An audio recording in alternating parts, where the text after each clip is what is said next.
Dan selamat malam semua. Saya Yunus. Dan saya Sadia. Kami adalah Master Dealer di Public Gold. Kepakaran kami adalah membantu individu yang sering tidak dapat menyimpan wang kepada cara yang lebih efektif, iaitu dalam simpanan emas bagi anda mencapai matlamat masa depan yang lebih baik dalam membina masa depan yang lebih baik untuk dana persaraan dan dana pendidikan anak-anak. Okey, untuk malam ini kita ada topik iaitu 5 perbezaan simpanan dalam bentuk wang dan juga emas. Okey, Sadia akan berkongsi dengan anda semua mengenai topik ini. Okey.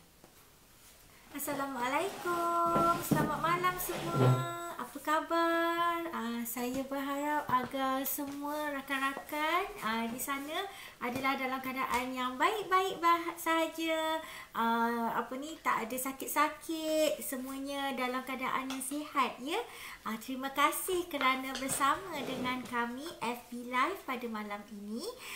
Dan seperti yang Yunus nyatakan tadi, kita pada malam ini akan membincangkan mengenai topik simpanan, perbezaan antara kita simpan wang dan juga kita simpan emas. Yang ini adalah antara soalan yang sangat popular yang ditanya kepada kami oleh pelanggan-pelanggan dan juga prospek yang ingin memulakan simpanan bersama Public Gold bagi simpanan emas. Okey, jadi sebelum kita mulakan sesi pada malam ini, saya mohon rakan-rakan semua untuk share video ini, share di FB anda. Jika anda ada Facebook page, boleh kongsikan di Facebook page anda. Dan jika anda ada grup ya, ada pelbagai grup, boleh kongsikan di grup-grup anda agar lebih ramai orang dapat tahu mengenai ilmu ini. Ya, ilmu ini kita tak ada belajar dekat sekolah ataupun dekat universiti. Jadi kita belajar melalui buku. Bagi kami belajar melalui buku, pengalaman kami dalam menyimpan duit dalam bank dan juga simpanan emas dalam bentuk emas fizikal dan dalam bentuk akaun emas. Jadi, baiklah, bagi memulakan sesi pada malam ini, saya akan kongsikan slide ya. Okey, sebentar. Okey, slide. Okey, tajuknya adalah 5 perbezaan simpanan dalam bentuk emas dan juga wang. Okey, apakah faktor yang pertama perbezaan tersebut? Faktor pertama adalah berkenaan dengan harga. Cing-cing. Okey, apakah perbezaannya dalam bentuk harga ni? Kalau duit, kita lebih fokus kepada ringgit Malaysia ya. Kalau emas, okeylah, of course lah, sama ada emas tu dalam bentuk emas fizikal ataupun dalam bentuk akaun emas. Okey, jadi kalau kita tengok harga ya, harga ringgit Malaysia. Siapa yang kalau pergi sekolah zaman 80-an, 90-an, boleh nampak perbezaan harga yang kita pegang untuk nilai ringgit Malaysia tersebut. Kerana dalam tempoh masa panjang, harga untuk mata wang kita itu mempunyai kesan, iaitu harganya menurun. Ini juga berlandaskan kepada bila kita buat pertukaran mata wang asing, kita selalu buat perbandingan dengan bila kita buat pertukaran dengan US dollar ataupun euro ataupun pound, kita akan lihat masa zaman sebelum 1996, kalau tak silap saya, $1 tak sampai pun RM3.80. Tak sampai ya. Tapi cuba lihat harganya pada hari ini. Harganya jauh berbeza, RM4 lebih ya. Jadi begitu juga bila kita lihat bahawa bila harga duit yang kita pegang tu, katakanlah dulu kita beli karipap. Kita beli karipap, satu karipap harga 20 sen. 20 sen, RM1 dapat 5. Ini zaman saya sekolah, masa sekolah rendah dahulu. Tapi zaman sekarang, kalau karipap tu, ada yang karipap, satu karipap tu RM1 yang besar dan banyak angin. Dan satu lagi ada yang karipap. RM1 dapat 2 karipap. Jadi harganya adalah kerana mata wang kita tu, ringgit Malaysia tu, dia mempunyai susut dia punya nilainya, dan ini adalah berdasarkan pada jangka masa panjang. Jika katakanlah kita simpan duit RM10,000 dalam akaun bank zaman sekarang ini, ataupun simpan RM10,000 dekat bawah bantal. Okey, cuba tunggu lagi 10 tahun lagi. Adakah harganya masih lagi sama? Maksudnya harga di sini adakah masih lagi sama yang kita boleh beli daripada zaman sekarang dengan zaman 10 tahun akan datang. Bandingkan juga dengan harganya pada 10 tahun lepas. Jadi nampak sangat jauh perbezaannya. Jadi bila kita tengok pula untuk harga emas. Okey, untuk harga emas, ya, kita akan lihat harga yang emas kita nak beli ni ada naik dan turun. Dan apabila kita melihat dalam jangka masa panjang, kita akan lihat bahawa harga emas ini meningkat. Okey, itu perbezaannya. Ianya memang ada naik dan turun, tetapi trend meningkatnya adalah tetap ada. Jadi sebab itu kita kena lihat bila kita membina simpanan, kita membina simpanan ni bukan untuk tempoh sekejap. Bukan kita simpan emas ni untuk tempoh sebulan ataupun 2 bulan. Kita simpan emas ni untuk membina dana persaraan kita ke, ataupun kita nak bina untuk dana pendidikan anak-anak kita. Jadi ianya memerlukan satu tempoh jangka masa yang panjang. Jadi yang ini yang kita sangat sesuai untuk simpan dalam bentuk emas.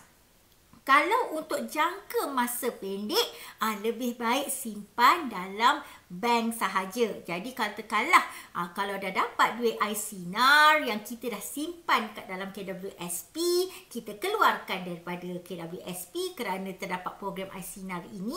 Jadi kalau katakanlah kita nak gunakan dalam tempoh 6 bulan lagi nak guna, setahun lagi kita nak guna, yang itu kita simpan je dalam bank. Sama ada nak simpan dalam tabung haji boleh, nak simpan dalam ASB pun boleh, tak ada masalah. Tetapi kalau kita nak gunakan simpanan itu dalam tempoh 2-3 tahun akan datang, 5 tahun akan datang, 10 tahun akan datang, tukarkanlah dalam bentuk simpanan emas kerana ianya adalah lebih baik. Okey, jadi sekarang ni saya dah terangkan untuk faktor yang pertama. Saya suka nak berkongsi dengan sahabat untuk faktor yang kedua pula. Apakah perbezaan simpanan dalam bentuk wang dan emas? Okey, saya tukar slide. Okey, masih tak berjaya lagi. Sebentar. Okey, jadi untuk yang kedua adalah nilai. Tadi kita bercakap tentang harganya. Sekarang kita tengok nilainya. Nilai untuk simpanan emas dan juga simpanan wang adalah sangat-sangat berbeza. Kerana nilai untuk simpanan wang, dia sangat terdedah dengan inflasi. Faktor inflasi ni adalah faktor yang kita tidak dapat kontrol. Kita tak boleh kawal untuk secara individu, saya nak kawal inflasi saya. Tidak, bukan begitu. Ianya memberikan impak kepada seluruh negara dan juga seluruh dunia juga secara keseluruhan. Bila lagi banyak kerajaan cetak wang, lagi banyak duit kertas dikeluarkan, maka makin tinggilah faktor untuk peningkatan kadar inflasi tersebut. Jadi nilai untuk simpanan duit kita dalam jangka masa panjang akan menyusut kerana disebabkan oleh faktor inflasi. Dan boleh lihat ya, FB Live kita yang sebelum ni kita pun pernah membincangkan mengenai faktor wang dan inflasi. Jadi jangan lupa untuk tonton video itu untuk maklumat yang lebih lanjut. Jadi untuk yang kedua ni, untuk emas pula, apabila kita buat simpanan emas, nilainya secara tempoh jangka masa panjang adalah meningkat. Sebagai contoh, 1 gram emas masa zaman 20 tahun lepas harganya dalam sekitar 30 ke 40 ringgit. Jadi kita ambil purata dalam tempoh 20 tahun lepas adalah berharga 35 ringgit.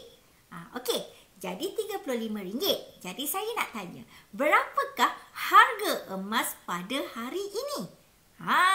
Ini harga emas 999 ya, bukan harga emas 916, kerana kita pun dah pernah bincangkan harga emas untuk 999 dan harga emas 916 terdapat perbezaan. Tapi untuk perbandingan yang kita buat hari ini adalah untuk harga emas 999.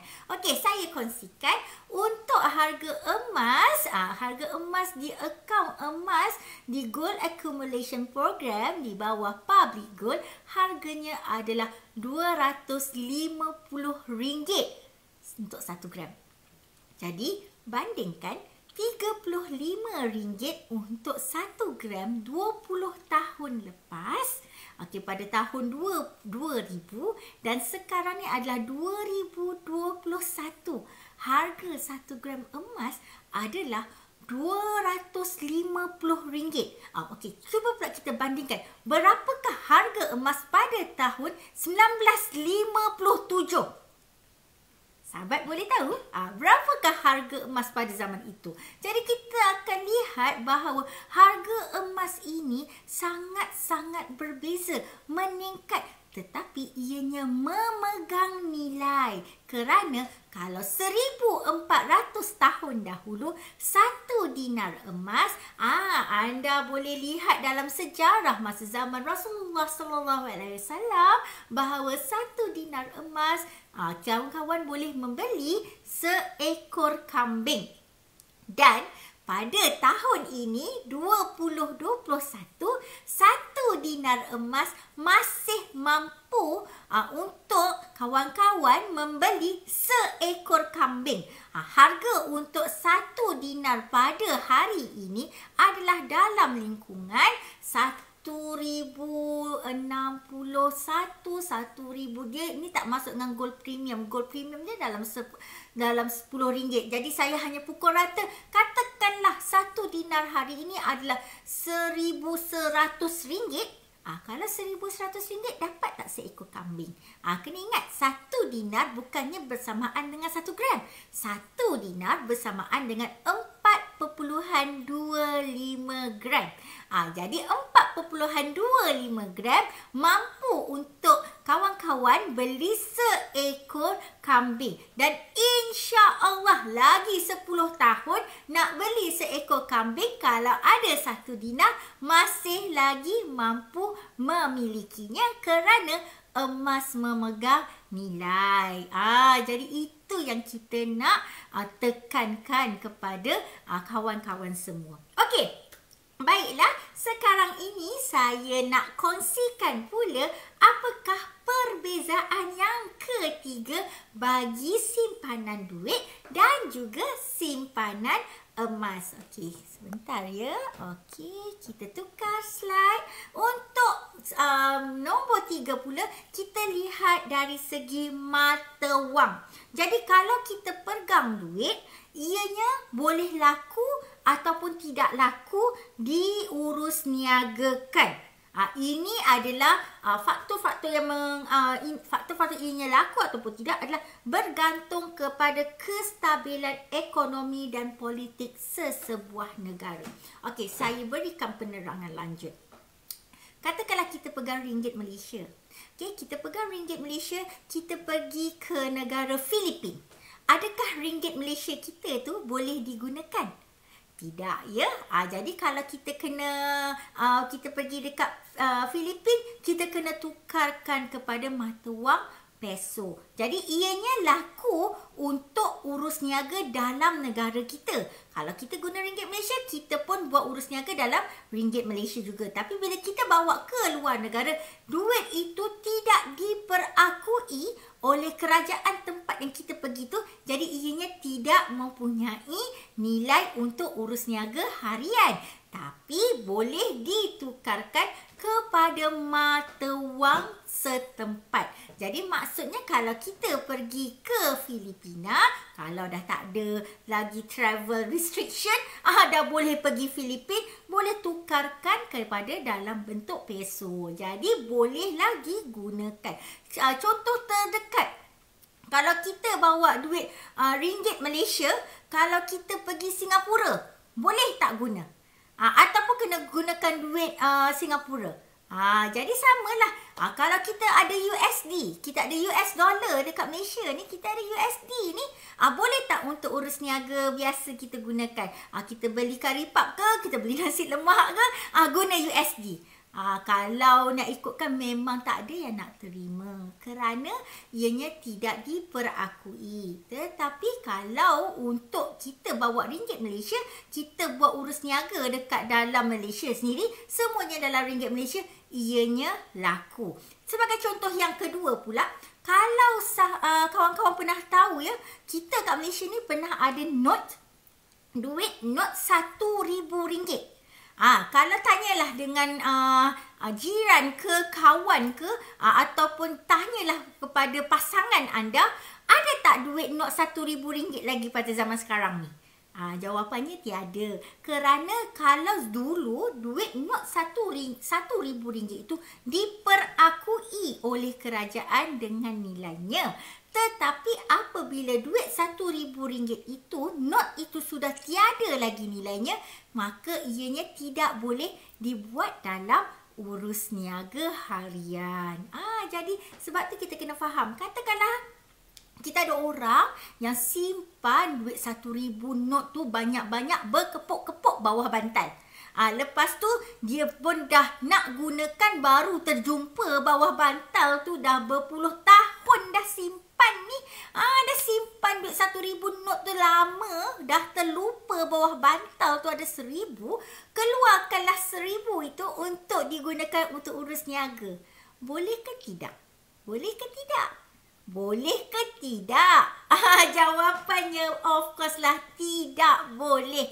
Kerana ianya sudah tidak diperakui.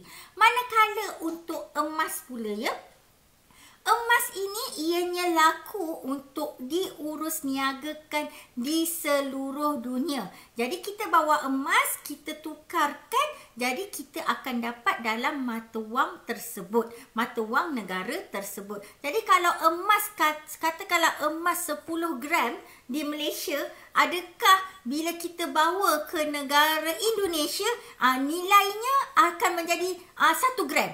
Takkan. Dia tetap beratnya tetap sama 10 gram, dan bila kita tukarkan kepada mata wang, kita jualkan emas tersebut, ianya masih lagi mengikut kadar nilai emas antarabangsa. Yang itu yang paling penting. Jadi kalau katakanlah kita tengok balik pada sejarah ya, saya suka tengok pada sejarah. Walaupun masa belajar dulu, sejarah tu bukanlah, saya bukan top scorer lah dalam sejarah. Tetapi saya memang minat sejarah. Jadi, kalau kita tengok ya, masa zaman peperangan antara Vietnam dan juga US, yang mana pelarian daripada Vietnam telah lari membawa kepingan-kepingan emas ke negara ketiga, termasuklah negara Malaysia. Mereka membawa emas untuk memulakan hidup baru semasa negara mereka sedang bergolak dalam peperangan. Jadi bila dia datang Malaysia, dia jual emas tu masih mempunyai nilai dan mempunyai dianya masih boleh bertukar menjadi mata wang untuk urus niaga harian. Itu adalah sebagai contoh. Jadi sebab tu bila kita simpan emas itu laku di seluruh dunia. Okey, baiklah. Jadi sekarang ini kita dah tengok kepada faktor yang ketiga. Jadi sekarang ni saya nak terangkan pula kepada kawan-kawan semua faktor yang keempat. Apa dia faktor yang keempat? Okey, sekarang faktor yang keempat ianya sangat berkait rapat dengan faktor yang ketiga, iaitu urus niaga. Untuk urus niaga, maksudnya bila kita simpan wang, ianya sangat senang untuk urus niaga jual beli. Jadi ianya sangat mudah. Pegang duit boleh terus buat urus niaga. Walau bagaimanapun, kalau kita simpan emas, ianya tidak boleh terus diurus niagakan secara mudah. Jadi ianya susah untuk dibuat untuk urus niaga jual beli seharian kerana emas tersebut perlulah ditukarkan dalam bentuk mata wang. Jadi maksudnya jika bila kita simpan emas nak beli satu kambing tu, katalah beli satu kambing, kita tak boleh nak beli dengan emas tu. Kita kena tukarkan kepada bentuk duit mata wang. Sama ada nak dijual emas tersebut ataupun nak dipajakkan emas tersebut.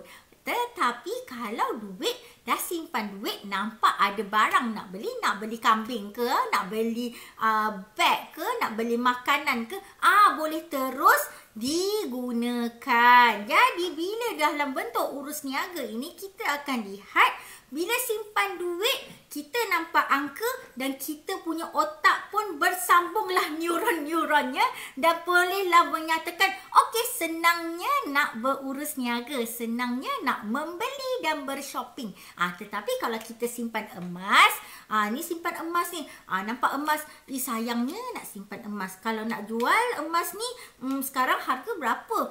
Sekarang nak pajak, berapa pula harga nilai nak pajak ni? Nak beli ke tak? Keperluan ke kehendak? Yang itu adalah antara persoalan yang dipermainkan di minda apabila seseorang itu ingin menggunakan duit dalam simpanan ataupun menggunakan emas untuk membeli barang-barang lain. Jadi kita akan menjadi lebih, orang kata, sedar dan tahu yang mana yang patut kita beli sama ada keperluan ataupun kehendak. Kata simpanan, kalau simpan kenalah mencapai matlamat. Bukannya kita gunakan bila tak ada matlamat, dah ada benda nak beli, terus je beli, terus je bershopping.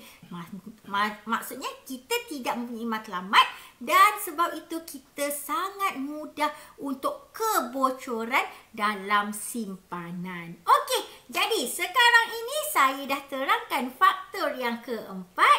Saya nak masuk pula ke faktor yang kelima. Apa dia faktor kelima? Faktor kelima adalah bentuk simpanan itu sendiri. Apabila kita ada wang, kita ada duit, kita sangat mudah nak simpan. Nak simpan dalam dompet boleh, nak bawah bantal boleh, nak simpan dekat bank pun mudah.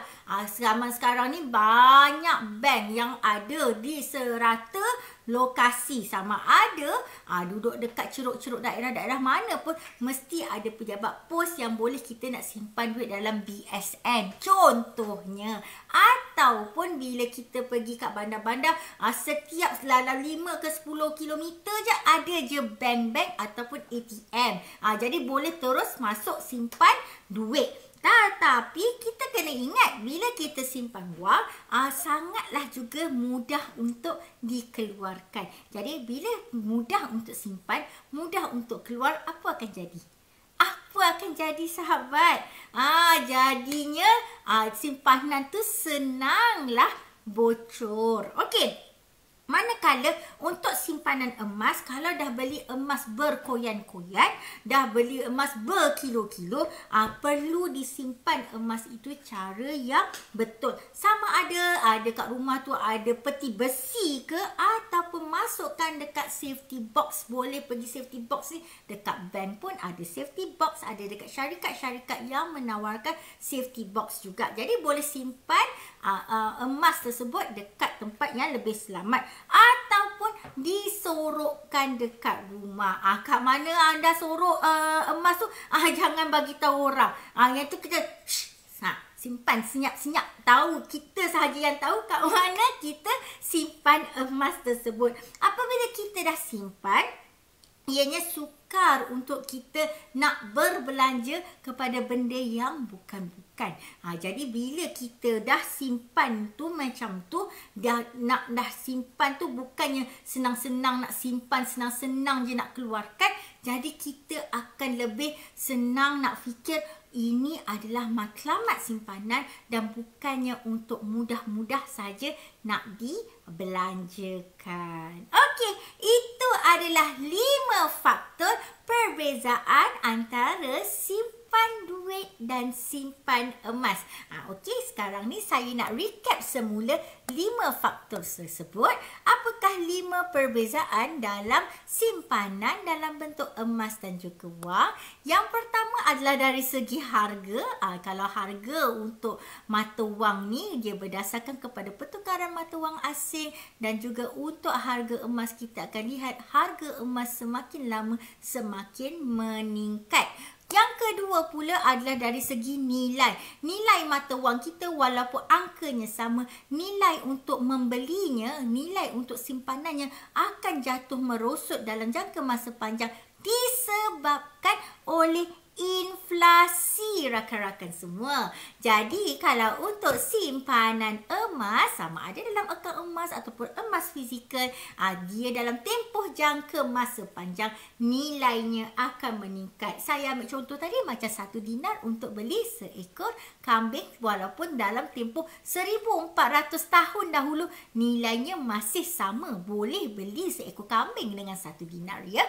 Jadi untuk yang ketiga adalah dari aspek mata wang. Jadi untuk mata wang ini, kalau duit dia boleh terus digunakan laku untuk dalam negara dan juga tidak laku bila di luar negara. Jadi ianya sangat bergantung kat mana kita bawa duit tersebut. Tetapi kalau emas ianya laku di seluruh dunia. Okey, untuk yang keempat adalah dalam bentuk segi urus niaga. Manakala untuk urus niaga ini, jika dah nak buat belian, jualan ke, nak beli ke dalam kehidupan seharian kita, bila guna duit sangat mudah. Tetapi kalau untuk emas, ianya perlu ditukarkan dalam bentuk mata wang baru boleh digunakan untuk urus niaga harian.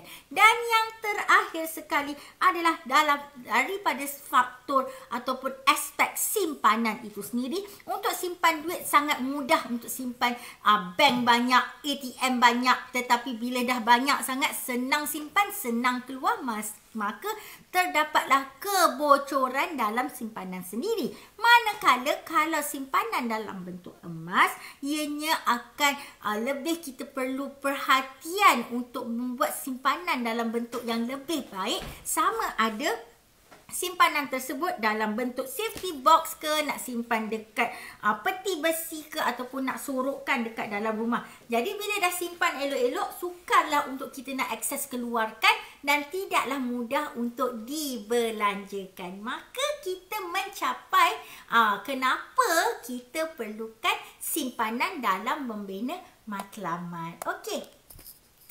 Itu saja untuk perkongsian saya bagi 5 perbezaan simpanan wang dan emas. Sekarang ni saya bersama Yunus, dan Yunus ingin kongsikan dengan kawan-kawan semua untuk masa promosi bersama Public Gold. Okey, kepada anda yang belum mendaftar sebagai pelanggan berdaftar Public Gold, sekarang ini ada tawaran istimewa untuk anda semua, iaitu bila anda mendaftar dan membuat pembelian, anda layak untuk cabutan bertuah. Antara hadiah yang akan diberikan adalah setengah dinar, 1 gram gold bar dan lain-lain, termasuk dengan C-wallet juga ya. Okey, selain hadiah utama adalah setengah dinar. Hadiah utamanya adalah 5 gram gold bar yang akan ditawarkan kepada pemenang cabutan bertuah ini. Yang ini maksudnya kalau pelanggan 500,000 ke bawah, sekarang ni baru 4,900 lebih, kurang 4,900 497 ataupun 498,000 dah sekarang ni di Public Gold yang mana pelanggan telah berdaftar. Bila dah cukup RM5,000 nanti, RM500,000 pelanggan nanti, cabutan utamanya adalah 5 gram untuk gold bar dan ada hadiah lain seperti yang Yunus kata tadi. Ada setengah dinar, ada 1 gram, ada anting-anting dan pelbagai lagi. Si wallet pun ada. Okey. Okey. Untuk simpanan, akaun simpanan, hari ini harga adalah 250 untuk 1 gram. Okey, dan juga kita ada tawaran untuk gold bar ya, 10 gram. Untuk 10 gram harga untuk bayaran 10 bulan adalah RM249 sebulan. Kita ada juga promosi untuk akaun emas, akaun gap, iaitu RM5,000 untuk normal dealer dan RM10,000 untuk priority dealer. Dan untuk promosi-promosi yang lain, kita ada juga PG Jewel. Yes. Okay. Untuk promosi di PG Jewel, khusus untuk anda yang meminati barang kemas dan ingin menjana pendapatan bersama PG Jewel, yang ini ada promosi yang terhebat, iaitu jika anda membuat belian barang kemas RM3,000 dan juga well card yang berharga RM200, boleh jadi normal dealer dan dapat insentif sebanyak 1%.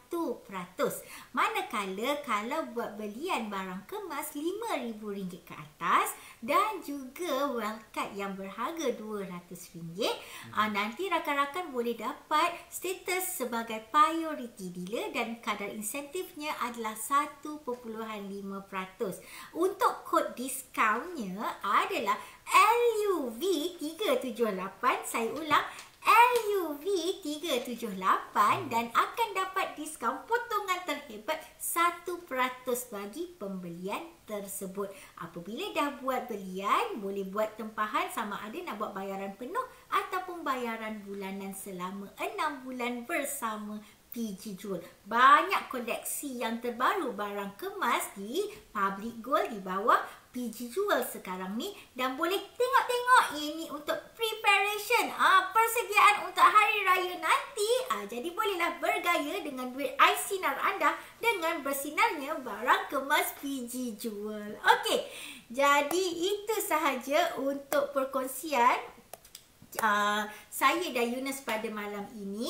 Jadi kami mengundang ataupun menjemput rakan-rakan semua yang memerlukan maklumat tambahan untuk hubungi WhatsApp kami 0122070696.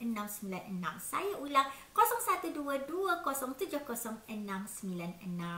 Okey, itu saja untuk perkongsian malam ini. Jadi kita bertemu lagi pada hari Rabu pada jam 8 malam dengan topik yang lebih menarik mengenai ilmu emas bersama Public Gold. Saya Sadia. Saya Yunus. Mengucapkan selamat malam dan Assalamualaikum. Bye.